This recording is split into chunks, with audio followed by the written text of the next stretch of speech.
Bonjour à tous, je m'appelle Miette et je fais des dessins sur les murs.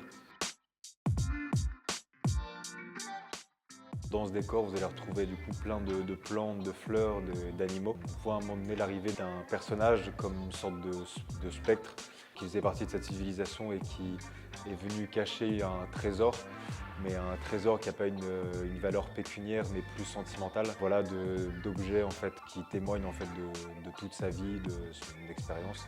Donc voilà, donc c'est les objets qui m'ont été confiés pour le festival.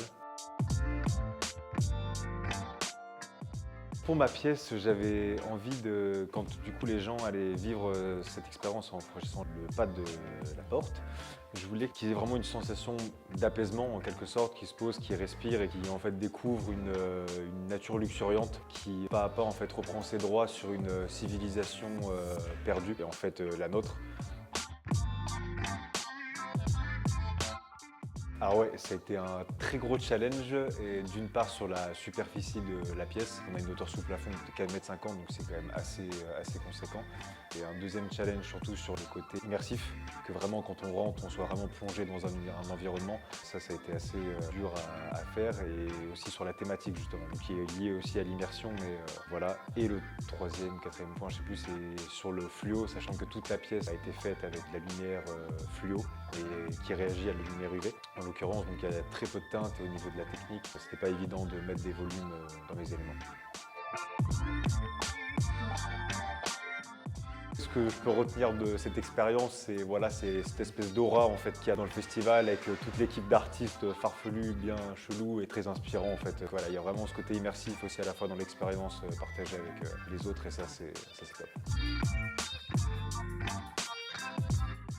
Direct, je leur ferai direct, c'est évident. C'est évident, des projets comme ça, j'en veux tous les jours, avec cette ambiance-là, j'en veux tous les jours.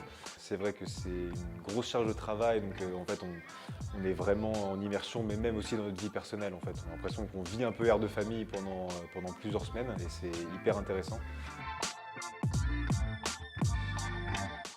Oui, enfin la plus grosse difficulté, mais gros challenge, et je suis très content de ça, du coup, surtout sur l'utilisation de la lumière UV, sur ce côté immersif, mais du coup, qu'il y ait les volumes qui marchent entre eux. Étant donné qu'il faut des peintures spéciales pour que ça réagisse à la lumière UV, typiquement sur les portraits que je fais, j'ai l'habitude d'utiliser à peu près 12 nuances différentes pour créer mes volumes, et là, en l'occurrence, j'en avais 4 fois moins, enfin 3 fois moins plutôt. Donc j'avais que 4 couleurs et un fluo, que de la superposition de teintes pour faire ressortir une lumière, donc ça c'était assez complexe, mais du coup très intéressant, et que je vais réutiliser par la suite.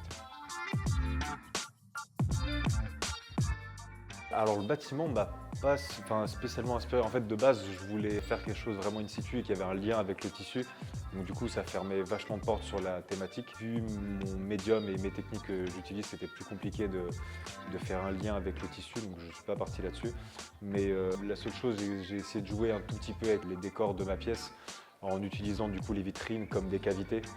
C'est la seule chose que je me suis que j'ai utilisé au niveau de l'architecture, mais sinon pas trop. Pour le concept de l'upcycling lancé par Air de Famille, sur tout ce concept, je trouve que c'est hyper honorable, hyper intéressant, et surtout hyper d'actualité, parce que c'est évident que c'est une démarche qu'on doit avoir au quotidien dans notre façon de consommer en règle générale. Et du coup, c'est, voilà, comme j'ai dit, tout en leur honneur d'avoir lancé ce projet-là, donc c'est hyper intéressant. Mais il y a du coup une deuxième, je trouve, question qui se pose, il y a forcément un lien avec l'écologie, et ça fait poser des questionnements à la fois sur notre mode de consommation personnel, mais aussi sur notre manière de travailler, comme là en l'occurrence sur les techniques que j'utilise pour avoir quelque chose de plus vert, plus écologique en fait, et une remise en question là-dessus.